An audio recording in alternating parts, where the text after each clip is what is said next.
So guys आज हम लोग बेगूसराय के भगवानपुर ब्लॉक में जा रहे हैं। ये जो जिला है राजनीतिक रूप से काफ़ी वाइब्रेंट जिला है।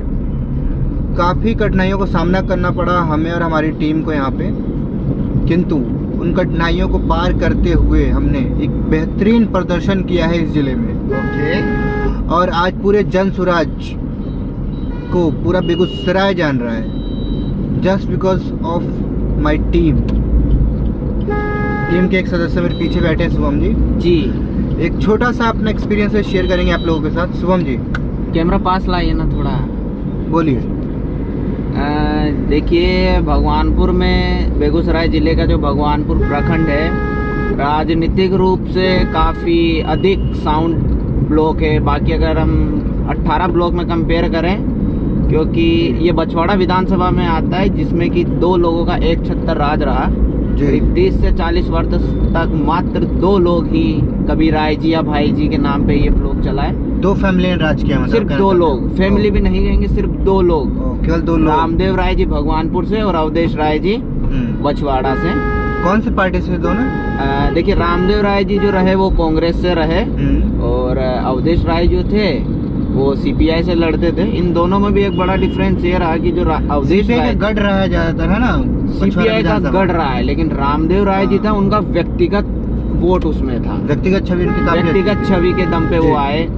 ऐसा नहीं था कि हर बार वो कांग्रेस है। कांग्रेस ने भी उनके साथ एक्सपेरिमेंट किया, जिसमें कई बार उनको सीट भी नहीं मिला, तो वो निर्दलीय भी आए, तो निर्दलीय भी उन्होंने काफी अच्छे मत लाके जीत हासिल की। और ये वही व्यक्ति हैं जिन्होंने कि मात्र 26 वर्ष की उम्र में बिहार के 2 बार मुख्यमंत्री रहे कर्पूरी ठाकुर जी को समस्तीपुर लोकसभा क्षेत्र से हराया था। अच्छा, तो उस व्यक्ति के ब्लॉक से हम जा रहे, तो वहाँ पे आज के वक्त पे जो लीडर्स हैं, तो कोई इतना बड़ा नेता उभर नहीं पाया, क्योंकि उस व्यक्ति का जो व्यक्तित्व था और राजनीतिक जो कद था, तो आज भी हमको ये चीज फेस करनी पड़ती है कि लोगों का एक स्टैंडर्ड सेट हो गया कि पॉलिटिशियन हो तो उस स्तर का हो, और ईबीसी हो या फिर एससी हो।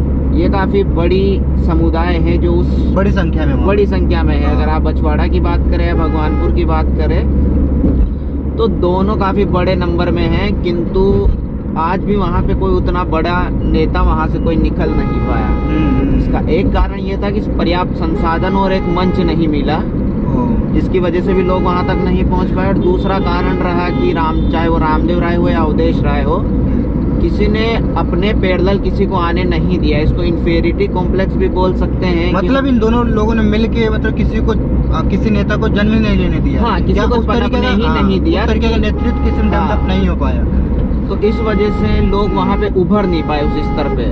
तो यही कारण कहीं न कहीं रहा कि आज जैसे कि पहली बार बीजेपी ने भी वहाँ पे काफी बार अपना लक आजमाया, लक ही कहेंगे, क्योंकि वो वहाँ से तो किसी कैंडिडेट को लाए नहीं।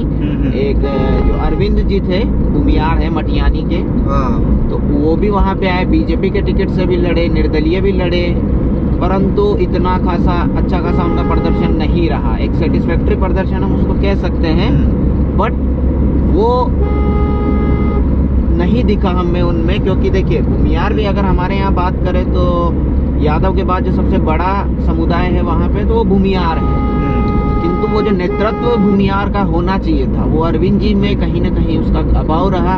इसका एक कारण ये भी हो सकता है कि जो लोग कहते हैं कि भूमियार एकत्रित नहीं है, क्योंकि हर कोई अपना चाहता है कि मैं ही सुप्रीम हूँ। तो इसी वजह से उनका जो मत था वो डिवाइड रहा। कुछ लोग सीपीआई के साथ रहे, कुछ बीजेपी के साथ रहे, कुछ लोग कांग्रेस के साथ भी रहे।